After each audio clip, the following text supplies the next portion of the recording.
একটা সময় মাহি ও জাজের কর্ণধার আব্দুল আজিজের প্রেমের গুঞ্জন ছড়িয়ে পড়ে এবং নানা বিতর্কে সে সময় জাজ থেকে বেরিয়ে যান মাহি। সম্প্রতি প্রতিষ্ঠানটির কর্ণধার জানিয়েছেন মাহিকে তিনি 2টি গাড়ি ও একটি ফ্ল্যাট কিনে দিয়েছিলেন। বিস্তারিত থাকছে ডেস্ক রিপোর্টে।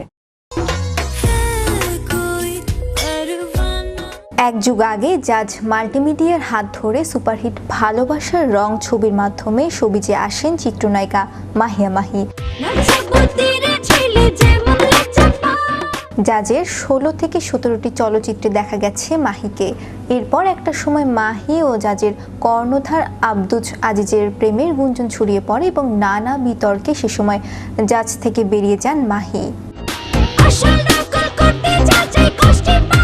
সম্প্রতি প্রতিষ্ঠানটির কর্ণধার জানিয়েছেন মাহিকে তিনি 2টি গাড়ি ও একটি ফ্ল্যাট কিনে দিয়েছিলেন। এমন মন্তব্যের প্রেক্ষিতে এতদিন কথা না বললে এবার বিষয়টি নিয়ে এক ভিডিও সাক্ষাৎকারে মুখ খুললেন চিত্রনায়িকা মাহিয়া মাহি।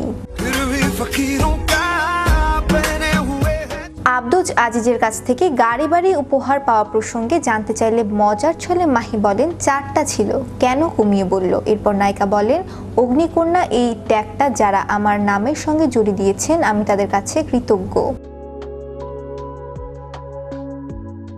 সুতরাং আমি একবার যাদের কাছে কৃতজ্ঞ তাদেরকে কখনো খাটো করে কথা বলতে চাই না এবং আমি পারবো না। আজিজ ভাই থেকে শুরু করে পুরো জাজ মিডিয়া তারা আমাকে আজকে মাহিয়া মাহি বানিয়েছে। সুতরাং ফ্ল্যাট গাড়ি এগুলো তো অনেক ক্ষুদ্র বিষয়, তারা যদি এটা বলে থাকে আমি এ নিয়ে কিছু বলবো না।